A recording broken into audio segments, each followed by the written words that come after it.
Shalom, querido, você está bem? Está feliz? Espero que sim. Nós estamos gravando para você a leitura do livro Dízimos e Ofertas São para Hoje, livro escrito por Hernandes Dias Lopes e Arival Dias Casimiro. Esse é o penúltimo capítulo, Princípios Bíblicos para Ofertas Específicas.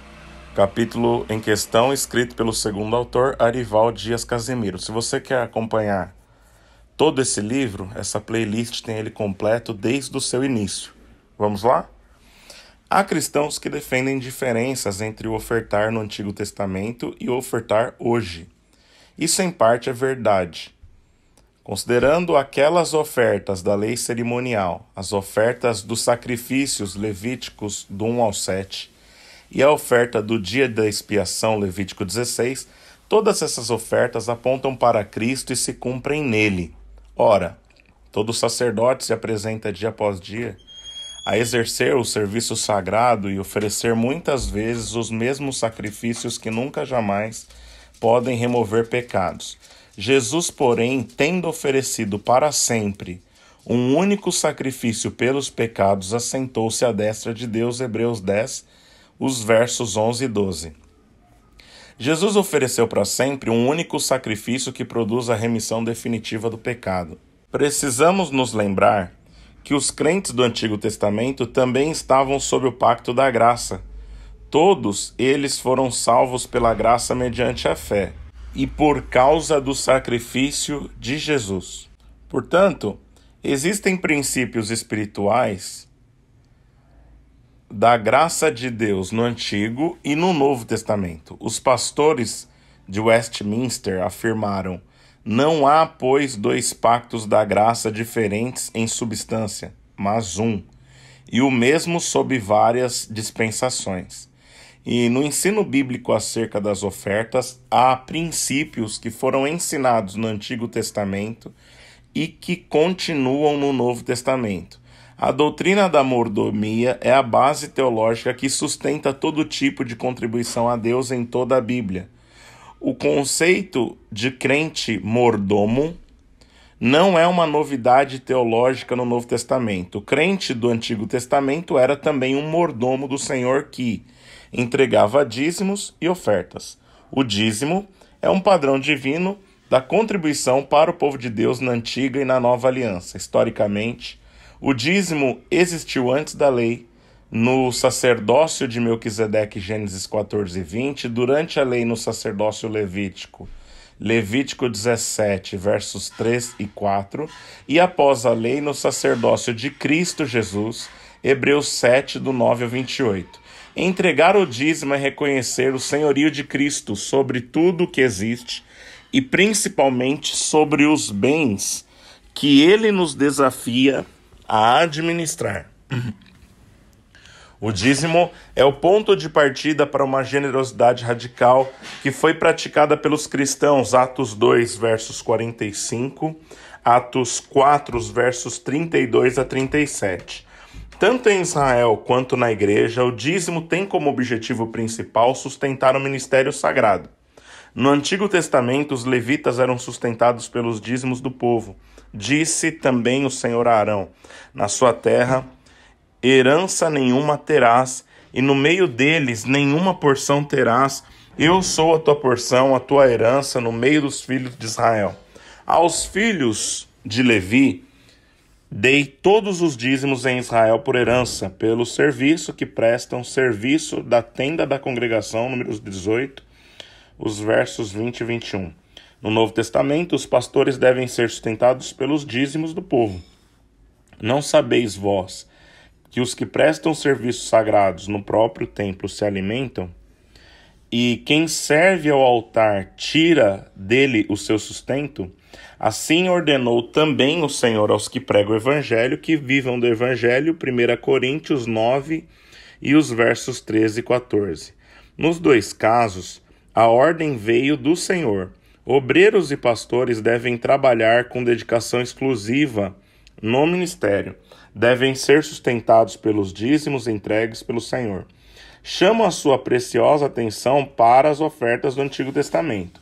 Há duas formas de ofertar em Israel: obrigatória e voluntária. Um bom exemplo da oferta obrigatória é a que foi ordenada para a manutenção do tabernáculo. Qualquer que entrar no arrolamento de 20 anos para cima dará oferta ao Senhor. O rico não dará mais de meio ciclo, nem o pobre menos. Quando derem a oferta ao Senhor para fazer expiação pelas vossas almas, Êxodo 30, os versos 14 e 15. Essa oferta era obrigatória para todos os ricos e pobres, e o valor para todos, indistintamente, era de meio ciclo. Os ricos não deveriam dar a mais, nem os pobres a menos. O valor arrecadado com essa oferta deveria ser gasto no serviço do tabernáculo. Essa oferta foi transformada em imposto anual no templo e obrigatória a todo judeu. Jesus pagou esse imposto, Mateus 17 e os versos 24 a 27. Outra forma de oferecer a oferta era voluntária. Deus ordenou ao seu povo que realizassem ofertas para os projetos específicos e especiais. Eram ofertas temporárias, voluntárias e com objetivos específicos. Veremos alguns exemplos. Ofertas para a construção do tabernáculo. Deus desejou habitar no meio do seu povo. O modo como ele mesmo escolheu foi através da tenda ou tabernáculo. O modelo desse tabernáculo, ou melhor, o modelo desse santuário, bem como o de todos os seus móveis, foi fornecido por Deus. Os recursos para esse tamanho empreendimento seriam ofertados pelo povo. Vejamos mais detalhes lá em Êxodo 25, os versos 1 a 9. A Bíblia diz: Disse o Senhor a Moisés: Fala aos filhos de Israel que me tragam oferta. De todo homem cujo coração o mover para isso, dele recebereis a minha oferta. Esta é a oferta que dele recebereis: ouro e prata e bronze e estofa azul e púrpura e carmesim e linho fino e pelos de cabra e peles de carneiro, tintas de vermelho e peles finas e madeira de acácia, azeite para a luz, especiarias para o óleo da unção e para o incenso aromático, pedras de ônix, pedras de engaste para a estola sacerdotal e para o peitoral. E me farão um santuário, para que eu possa habitar no meio deles, segundo tudo o que eu te mostrar para o modelo do tabernáculo e para o modelo de todos os seus móveis, assim mesmo o fareis. A arrecadação dessa oferta foi interrompida pelo episódio do bezerro de ouro e retomada em Êxodo 35 e 36. Vejamos algumas lições que os textos nos ensinam. Primeiro, Deus tinha um projeto: construir um santuário ou tabernáculo para habitar no meio do seu povo. E me farão um santuário para que eu possa morar no meio dele. Êxodo 25 e verso 8. Deus sempre tem um plano quando deseja realizar uma obra. Ele quer morar com o seu povo, por meio de um tabernáculo. E me farão um santuário para que eu possa habitar no meio deles. Primeiro Deus revela o plano e depois ele providencia os recursos. Quando Deus quer, ele revela. O homem obedece à obra, é feita. Segundo, o santuário deveria ser construído pelo povo, segundo o modelo dado por Deus. Deus orienta: segundo tudo o que eu mostrar para o modelo tabernáculo e para o modelo de todos os móveis, assim mesmo fareis. Êxodo 25, verso 9. Esse tabernáculo na terra era uma réplica do celestial, por isso deveria ser construído segundo o modelo oferecido por Deus. A obra de Deus é celestial e não mundana. Um princípio básico para o ministério do povo de Deus é: devemos seguir os projetos que recebemos de Deus e não deste mundo. Terceiro, Deus ordena ao povo, por meio de Moisés, que traga ofertas para a construção do santuário. O tabernáculo a ser erigido destina-se ao benefício, segurança, orientação, conforto do próprio povo. O próprio povo deveria arcar com a despesa de sua construção e mobília. A oferta é para Deus, Disse o Senhor a Moisés: fala aos filhos de Israel que me tragam oferta. Êxodo 25, os versos 1 e 2. Destaque: que me tragam a oferta. Em Êxodo 35, uma oferta para o Senhor. Versos 5, 21, 22, 24, 29. As pessoas não estavam dando para que Moisés ficasse rico. As suas ofertas não eram para o benefício pessoal de Arão e dos sacerdotes. A sua oferta foi, antes de tudo, para a glória de Deus e um ato de adoração. Deus é que ordena a Moisés pedir e o povo a trazer. Se ele é quem ordena, então Moisés não tinha outra opção senão pedir. Quando a obra é de Deus, o obreiro responsável deve pedir ao povo que contribua.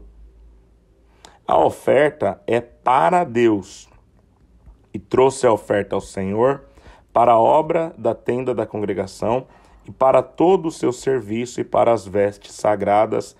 Êxodo 35 e 21.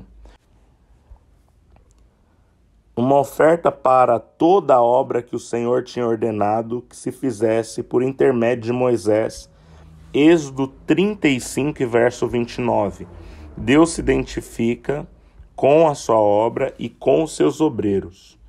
Então a oferta é para Deus, a oferta é para a obra de Deus, a oferta deve ser feita, em terceiro aspecto, pelos filhos de Israel. Disse o Senhor a Moisés: fala aos filhos de Israel que me tragam uma oferta. Verso 1. Disse mais Moisés a toda a congregação dos filhos de Israel. Essa é a palavra que o Senhor ordenou, dizendo, Êxodo 35, 4. É privilégio do povo de Deus contribuir para a obra de Deus. Assim como a adoração é uma prática exclusiva da igreja. Ofertar a Deus também o é. O que poderia ser ofertado? A oferta poderia ser dois tipos: ofertas de materiais ou dinheiro. Metais preciosos, bronze, tecido, peles de animais, madeiras, azeite, pedras, especiarias. Êxodo 35, versos 5 a 9. Ofertas de serviços: muitos ofertaram mão de obra, desenhistas, artesãos, lapidadeiros, carpinteiros, artífices, bordadeiras, tecelões, toda a sorte de profissionais requeridos para a execução de projetos. Quarto, como o povo deveria ofertar? De coração é o primeiro aspecto. De todo homem cujo coração mover para isso. Êxodo 25, verso 2. O verbo hebraico voluntariamente é nadab. Descreve o desejo livre e voluntário do coração para dar, entregar-se e oferecer a si mesmo ou os próprios recursos para a obra do Senhor. Trata-se de ação que nasce do coração e de forma espontânea. A frase é repetida: e veio todo homem cujo coração moveu e cujo espírito impeliu e trouxe a oferta ao Senhor. Êxodo 35, 21. Os filhos de Israel trouxeram oferta voluntária ao Senhor, a saber, todo homem e mulher cujo coração os dispôs para trazerem uma oferta. Daquilo que tinha, tomai do que tendes uma oferta ao Senhor. Êxodo 35, 5. Deus primeiro nos dá para depois nos pedir. Ele nunca pede aquilo que não temos. Os judeus tinham recursos que receberam dos egípcios: objetos de ouro e de prata, roupas e tecidos. Êxodo 3 e verso 22, 11 e verso 2. O Senhor fez com que o seu povo encontrasse favor da parte dos egípcios, da maneira que eles davam o que pediam, e assim despojaram os egípcios. Êxodo 12, 36. Individualmente, cada um. Êxodo 35, verso 5. Deus quer que cada filho tenha o privilégio de contribuir. Ele nos escolheu, nos chamou, nos salvou individualmente. Ele deseja que experimentemos pessoalmente. Mais bem-aventurado é dar do que receber, conforme Atos 20, verso 35. voluntariamente. Voluntariamente atrará. Êxodo 35:5. Indica que a oferta seria espontânea e não derivada de coação. A motivação de quem oferta é muito importante para Deus. De forma pensada, então, toda a congregação dos filhos de Israel saiu da presença de Moisés, Êxodo 35:20. Depois de pedir a oferta, Moisés dispensou o povo para que cada um voltasse à sua tenda. O povo não foi coagido, constrangido e pressionado a ofertar. Cada um deveria dar de forma consciente e pensada, abundantemente. A resposta do povo a essa campanha pró-construção do tabernáculo, ordenada por Deus, foi altamente positiva. As ofertas foram maiores do que as necessidades. Moisés teve que ordenar ao povo: é proibido trazer mais, Êxodo 36 e verso 6. Ele poderia ter deixado o povo trazer e tirar proveito pessoal disso, mas não o fez porque temia a Deus. O povo de Deus ofertou e trabalhou na construção do tabernáculo. Um ano após os israelitas terem sido libertados do Egito, o tabernáculo é montado e construído, tudo segundo o Senhor ordenara a Moisés. Assim fizeram os filhos de Israel toda a obra. Viu, pois, Moisés toda a obra, e eis que a tinham feito segundo o Senhor havia ordenado. Assim o fizeram. E Moisés os abençoou, Êxodo 39, os versos 42 e 43. Deus aprova o trabalho do seu povo, manifestando a sua presença. Então a nuvem cobriu a tenda da congregação e a glória do Senhor encheu o tabernáculo. Êxodo 40 e verso 34. Essa mesma nuvem, símbolo da presença de Deus, guiará o povo no deserto até ele chegar à terra prometida. Ofertas para a construção do templo. Davi resolveu construir um templo para Deus em Jerusalém.